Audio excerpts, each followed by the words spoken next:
يا أيها الذين آمنوا اتقوا الله حق تقاته ولا تموتن إلا وأنتم مسلمون. وقال الله تعالى في مقام آخر: وأنكحوا الأيام منكم والصالحين من عبادكم وإمائكم إن يكونوا فقراء يغنهم الله من فضله والله واسع عليم. وقال الله تعالى في مقام آخر: يا أيها الذين آمنوا اتقوا الله وقولوا قولا سديدا يصلح لكم أعمالكم ويغفر لكم ذنوبكم ومن يطع الله ورسوله فقد فاز فوزا عظيما.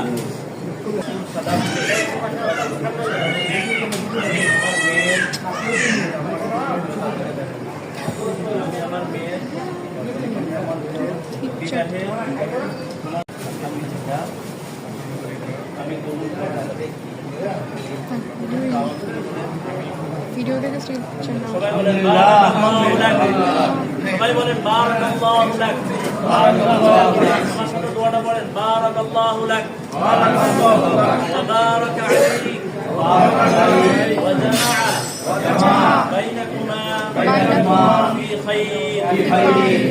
আলহামদুলিল্লাহ, আমাদের বিবাহের কাজ সম্পাদন হলো। আমরা তো আগে খুতবাগুলো বুঝি নাই, তো সংক্ষেপে খুতবাগুলোর মধ্যে আল্লাহ সুবহানাহু ওয়া তাআলা কি বলেছেন সেটা আমরা একটু শুনে নিই। আল্লাহ সুবহানাহু ওয়া তাআলা পৃথিবীর প্রতিটা জিনিসকে জোড়া জোড়া সৃষ্টি করেছেন এবং আল্লাহর সৃষ্টির মধ্যে সৃষ্টির সেরা মানুষকেও আল্লাহ তাআলা জোড়া জোড়া সৃষ্টি করেছেন। তো এই জোড়া জোড়া সৃষ্টি করার অর্থ হলো এই প্রত্যেকে এক সময়ে প্রতিটা পুরুষ প্রতিটা নারী এক সময়ে বিবাহ বন্ধনে আবদ্ধ হবে।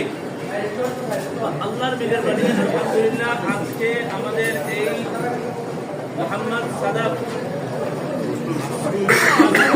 ভাইয়ের আজকে নতুন একটা বিবাহের বন্ধনে আবদ্ধ হয়েছে, নতুন একটা সম্পর্ক হয়েছে। মনে রাখবেন, এটা শুধু সম্পর্ক না, এটা ইবাদত। এটা কি ইবাদত? আমাদের ইসলামে, আমরা যে মুসলিম, আমাদের ইসলামে এটাকে একটা ইবাদত হিসেবে গণ্য করা হয়েছে। দুনিয়ার অন্যান্য এটা সাধারণ কোনো লেনদেন নয়, এটা একটা ইবাদত। আল্লাহর হুকুম এবং রাসূলুল্লাহ সাল্লাল্লাহু আলাইহি ওয়াসাল্লামের সুন্নাহ। নবী সাল্লাল্লাহু আলাইহি ওয়াসাল্লাম এই জন্য হাদিসে বলেছেন যে বিবাহ নিকাহটা হলো আমার আদর্শ, আমার সুন্নাহ। অতএব যারা এই সুন্নাহ থেকে বিরত থাকবে, দূরে থাকবে, সে আমার উম্মতের অন্তর্ভুক্ত নয়। এই হাদিস থেকে বোঝা যায় বিবাহ কত বড় একটা ইবাদত। এটা এত বড় ইবাদত, এটা শুরু হয় দুনিয়াতে আর এটা শেষ হয় জান্নাতে গিয়ে। কোথায় গিয়ে শেষ হয়? জান্নাতে গিয়ে শেষ হয়।